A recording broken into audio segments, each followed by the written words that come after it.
Ottawa called KICS, Canadian Ice Carver Society. We are a local chapter of about a dozen members, and we are in partnership with the NCC. We help to provide all the beautiful ice that you're doing here, looking at this weekend. I'm going to do a quick little demo here. It won't be so much carving, because I find that whenever we're carving, we get a million questions while we're carving. How's the ice made? Where does it come from? How much does it weigh? How come it's so clear? The tools they talk about. So I'll give you a little bit of insight into how we start with a plain block of ice, which is made special for us in a company outside of Toronto called Ice Culture that makes ice just for ice carving.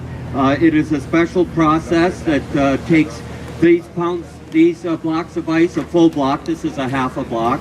They're 300 pounds each. Okay, it takes approximately 2 days to make one of these blocks of ice. It is done by a special process of slow freezing and keeping the water moving the whole time. Okay, in moving the water, we take the air out of the water. When we take the air out of the water, we get clear ice.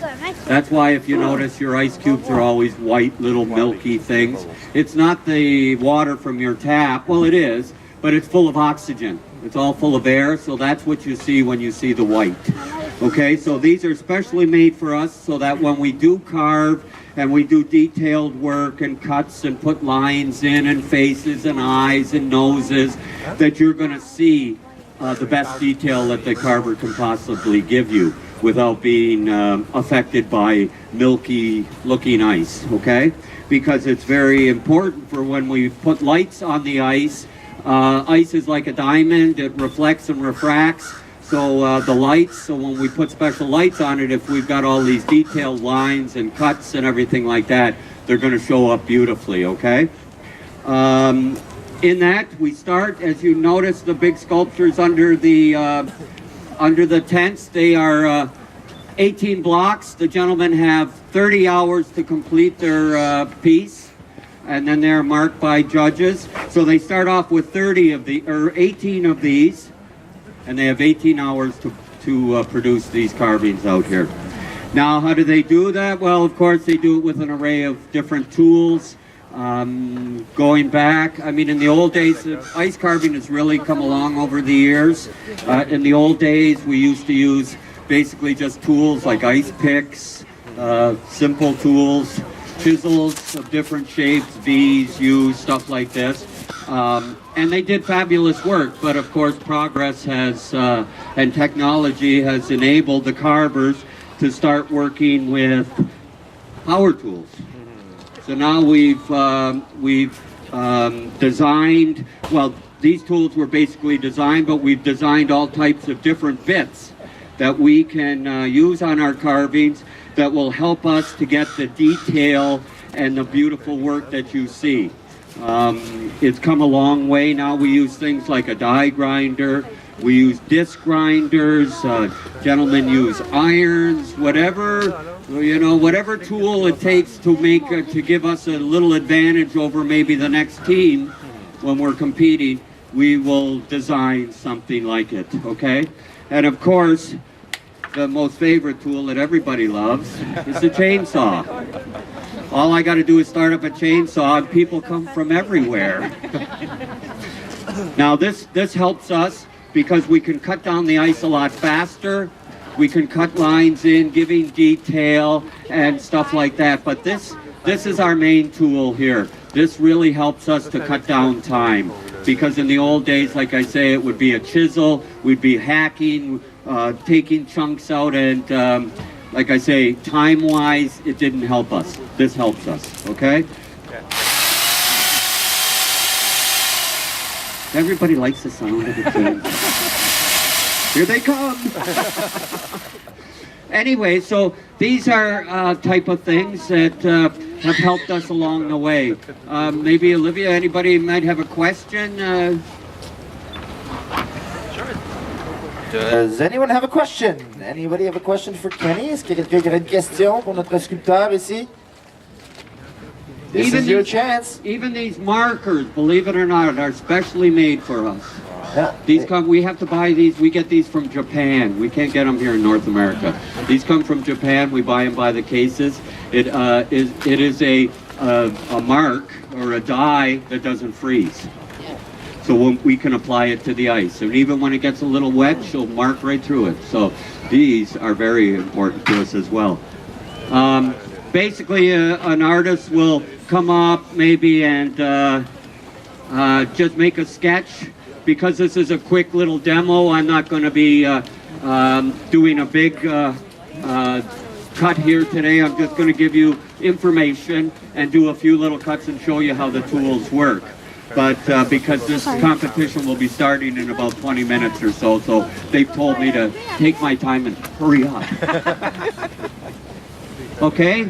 So I'm just going to make a few cuts and I'll show you how the tools work and stuff like that. And if at any time you have any questions, please, Olivia would be glad to stop me and we'll direct the answers if we can.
Now again, folks, if anybody has any questions, do not be afraid. Raise your hand. Ask away. Ask yourself, when am I going to get a chance to ask an ice carver a question? The answer will be probably never. This is your chance. Si vous avez des questions, on ne se gêne pas, mesdames et messieurs, pensez-y. On a la chance d'avoir un vrai scooter sur glace ici. C'est le temps de poser des questions.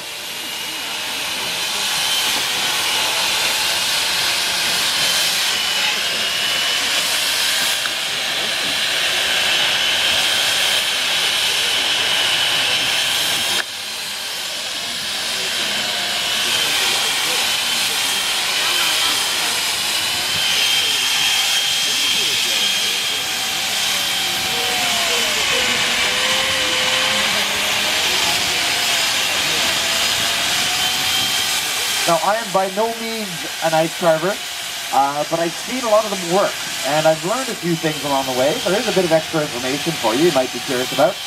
You notice that Kenny is using an electric chainsaw instead of a gas-powered one. The main reason for that is that it is much cleaner. So as much as it is cleaner in terms of not getting any grease or gas or whatnot on the ice itself, it also does not produce any kind of fume or any kind of gases, which is great if you're using a chainsaw all day long. And as well, the electric chainsaw might not be as powerful as a gas-powered chainsaw, but you really don't need all that extra power. Ice is a neat medium in that it is very easy to cut.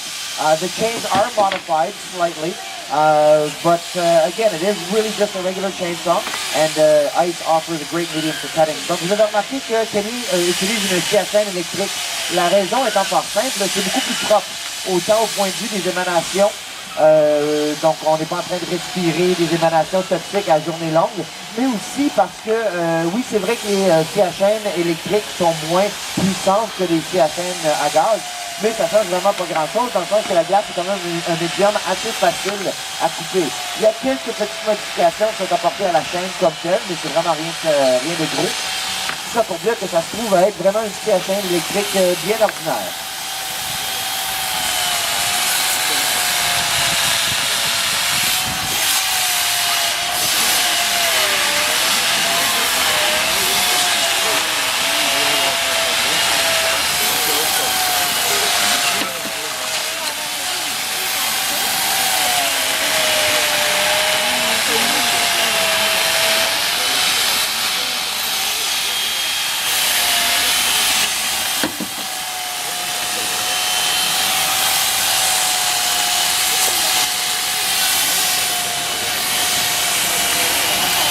And for those of you who noticed the sculptures that were done during the ice carving competition, the ones under the tent over there, you might have noticed some very sort of complicated detail, hands and appendages sticking out and things like that. You might be wondering how it is they go about doing that. Ice carvers do have access to a very special kind of ice glue as well. That one does not come from Japan. It's a very special kind of ice glue. In fact, the scientific formula for that is H2O. It's water, folks. The beauty about using water in these temperatures, of course, is that it freezes. All you got to do is make sure that you've got two nice, even, flat surfaces. Get a little bit of water in there, and the two pieces will stick together. Les sculpteurs sur glace ont généralement accès à une colle très très spéciale pour glace. Ça se trouve à être de l'eau. Hein? Donc le truc à ce moment-là, c'est de s'assurer qu'on a deux surfaces planes. On peut utiliser soit des outils pour rendre ces surfaces-là planes, ou on peut même utiliser des plaques de métal chauffées. Question d'avoir deux surfaces, comme je dis, parfaitement égales et planes. À ce moment-là, un petit peu d'eau et le tour est joué.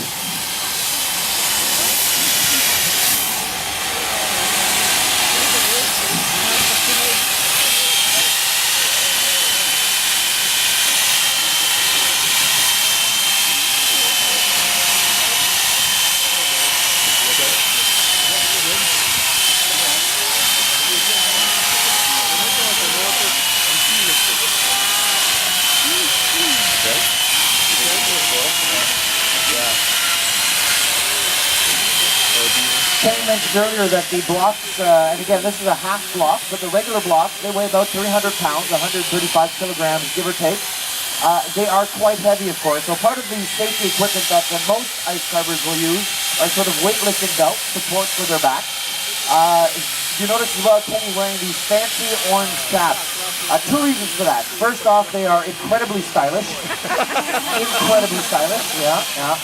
But the second reason, of course, that those are chainsaw caps. They're made of a special fabric. If ever the chainsaw were to slip or fall or whatnot, the material in the chaps would bind up the saw and effectively stop it right there from making any more damage. It is dangerous. These are real tools, of course. They are sharp tools, but it's not to say that if you take the right precautions, you can't try this. I wouldn't recommend starting with a chainsaw right away.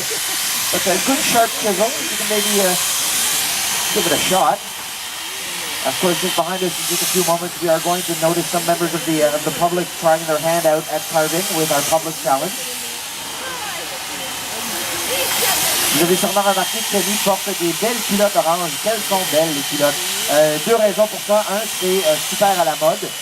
Ben, en tout cas, pour les sculpteurs sur glace, c'est super à la mode. La deuxième raison, c'est que c'est des culottes spécialement faites pour la sculpture sur glace, ou en tout cas pour l'utilisation de scie à chaîne. Faites un matériel qui va arrêter la scie si jamais elle touche les pantalons. Il faut prendre des précautions.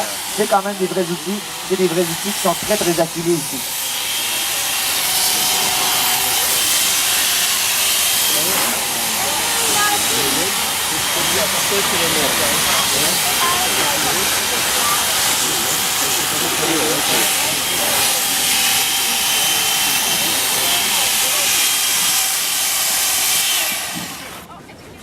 I'll change it up a little. I'll put another tool on just to show you we do use other tools. But you can see what I mean for speed. Okay, the chainsaw is our best friend because we can really work through the ice fast. And once you get